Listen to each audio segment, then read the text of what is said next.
I see him everywhere.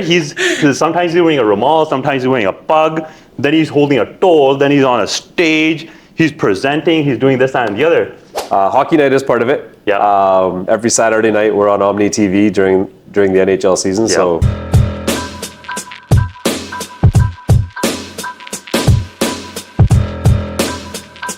Awesome. Gurp, long time coming. yeah, it is. So Welcome. We do a handshake. That's our thing. Thanks for having me, Matt.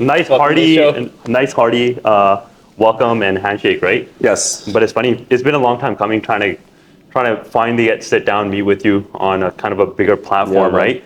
And discuss some good issues and good topics that's been on my mind. And I was talking to Rahul. He's asking me like, "How did you guys meet?" I'm like, "Man, I feel like we meet everywhere within like a month or so because there's like cultural events that are happening. Yeah. And then there's like you're on TV all the time, right? We have a social circle that we're working with. And then at the same token, I'm thinking, what does Gurp actually do, right? I see him everywhere. Sometimes he's wearing a rumal, sometimes he's wearing a pug, then he's holding a toll, then he's on a stage, he's presenting, he's doing this, that, and the other. Gurp, can you break down some of the accomplishments and some of the stuff that you actually do, just so then we know and then we can actually help you? I'm trying to figure it out myself, man. He's still trying to figure it out. I'm trying to figure it out. People ask me all the time, "What do you do?" And I'm just like, it's hard to explain because it's a few different things, right? Like, yeah. I think anyone who works in like arts and entertainment, you end up doing a few different things, especially if you're doing a lot of contracting work or if you're doing, working for yourself, which I do as well. So. Yeah.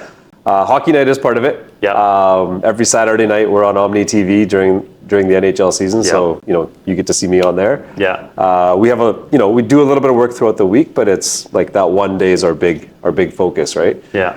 Aside from that, I work in the arts, man. I run a not-for-profit called South Asian Arts Society. Okay. South Asian Arts. So we've been around since 2005, and we do a festival every year called the Monsoon Festival of Performing Arts. So I've heard about it. Big summer festival, yeah, you've attended. Here in Surrey? Happens in Surrey, Vancouver, Richmond, Burnaby, all across the Lower Mainland. So every August since 2016, I've been busy putting that on with the rest of our team, not by myself, of course. Can't take all the credit.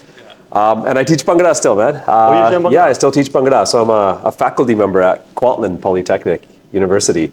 Okay. I teach a first year, like accredited elective Bhangra course. Yeah. At KPU, and I teach at SFU occasionally as well. So, it's funny when we were growing up. The only thing available was like breakdancing and hip hop. Yeah. And it was a little bit uncomfortable doing it, telling our parents like, and they're telling us you should learn. We're at a hip hop club. They're like, what's that? You should be doing Bhangra or basketball or something, right? Yeah. And then now it's become an elective where people are actually using as credits towards graduating. It's cool, man. Like Bhangra has blown up. It's like hip hop, right? Like when I talk to a lot of students, I'm like, you know what? Like hip hop has this culture around it. Yep. It's the dance, it's the music.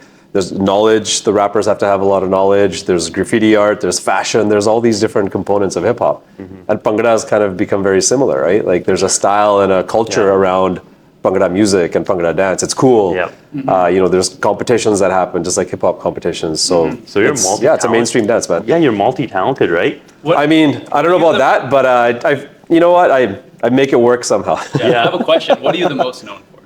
What am I most known for? Like if someone sees you and they know your work, what's the first thing they think of? Honestly, man, I think it still goes back to like Punjabi vibes. I don't know if you guys ever watched Punjabi Vibes growing up. I remember that. Do you remember it? I remember it, yeah. So it was... Was it Shushma or was it... no, it was on Shaw Multicultural. Shaw Multicultural. This is a TV show? Yeah, Channel 8, right? It was on, I can't remember the channel number, but it was on Shaw Multicultural. Shaw Multicultural. And back in... So a guy named Jassa and Jassi, two guys, started this like sketch comedy show on Shaw Multicultural. It was like a very raw, Punjabi sketch comedy.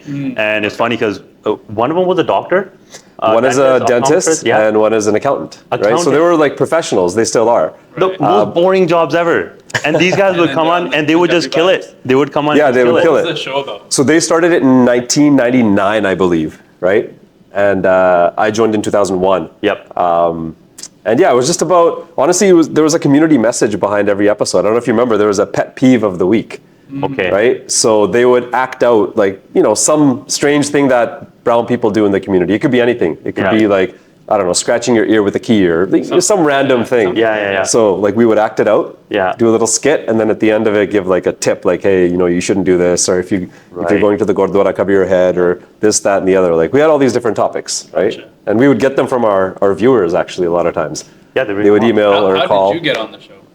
I got on in 2001 through Bhangra. Okay. So again, going back to your question, like what's the one thing I guess I'm known for? I go back to Punjabi vibes, but Right. I think I owe a lot of the work that I do to the arts and being involved in Bhangra dance and dole drumming.